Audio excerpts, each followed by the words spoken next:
gets immunity. Beijing modified trade ties with China. Pacquiao faces DQ, case before Comelec. Two suspects get immunity. Jing, a Chinese consular officer, her husband is also covered by immunity since they were issued diplomatic visa. This is reported by Listel Shan. Those suspects get immunity. With this, Banya said they will have to discuss with the DFA on how to go about the matter and eventually turn over Liang and Jing to the Chinese embassy. But he said processes have to be observed before the turnover, as how the couple will be under the custody of the DFA. This is Lissel Chan reporting. Back to you, Ken. Thank you, Mr. Shan. Shooting on the Fed trade ties with China. Our relationship with our country and China will remain strong.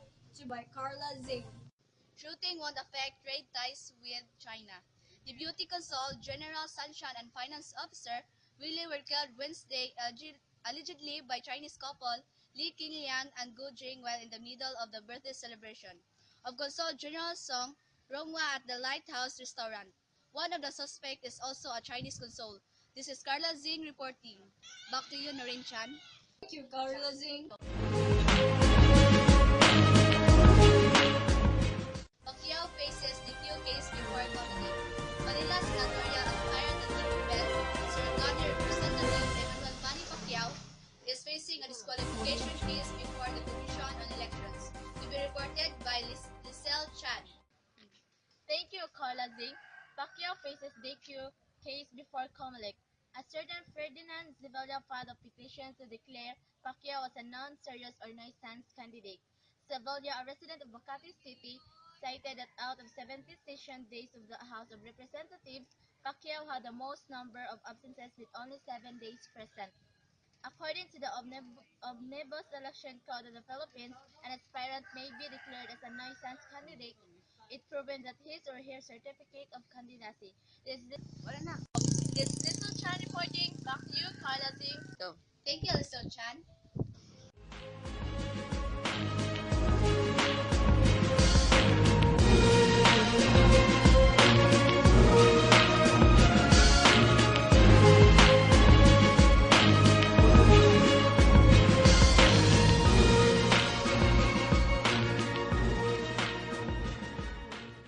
Weather report. Today, weather report 30 degrees Celsius rain and 7 degrees Celsius sunlight in Cebu. Province 19 degrees Celsius rain and 10 degrees Celsius sunlight in Luzon. 30 Celsius sunlight and 70 degrees Celsius in Mindanao. 40 degrees Celsius rain and 60 degrees Celsius sunlight in Visayas. The typhoon of names is Nando in the Philippines. This is Leo Khan weather report live in CFA News Center.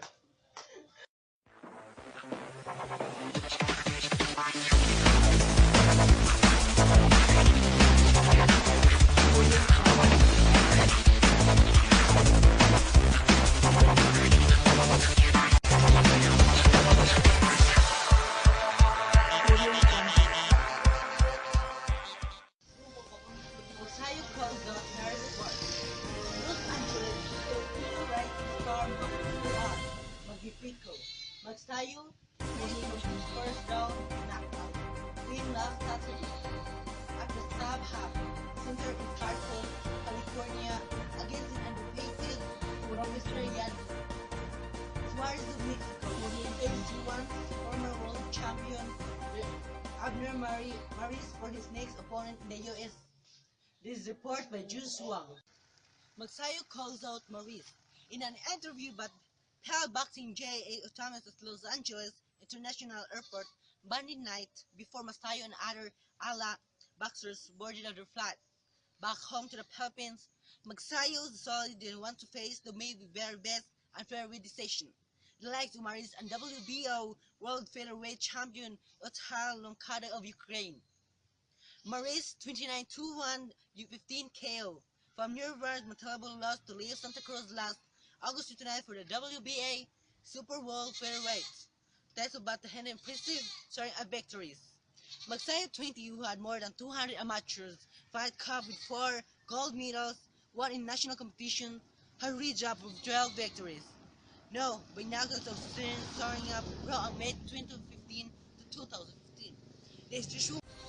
This is Joshua live in Los Angeles, I'm Rachel, I'm Kingeline. and this is SFA SFA News Center. Take Days to Go before Christmas.